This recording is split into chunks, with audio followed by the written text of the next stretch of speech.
Questions 26 to 30.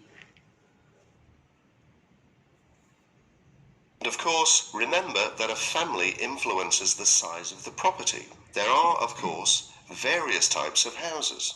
There are detached houses which stand alone and are not joined to another building. Then there are semi-detached houses, which incidentally are the most common. And for good reason, because they are less expensive than detached houses. This is because they are, in fact, two houses joined together and therefore take up less space. And finally, there are townhouses, which are many houses joined together to form a long row. But don't think that townhouses are less expensive than semi-detached houses.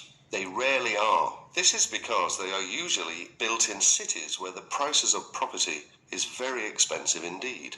The age of property is another consideration.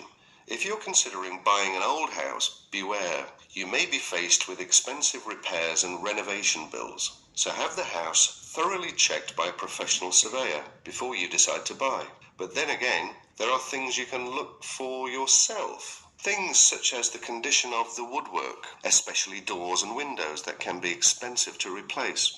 More importantly, make sure all the fixtures and fittings, things such as cupboards, sinks, taps, bathtubs, are all in good working order, because replacing kitchens and bathrooms can be a very costly business. And don't forget the garden. If the property has one, if you enjoy gardening, then fine. But if you don't enjoy gardening, then you may prefer a small garden as opposed to a big one. But even if you do enjoy gardening, it is important to remember that gardens take up a lot of your time.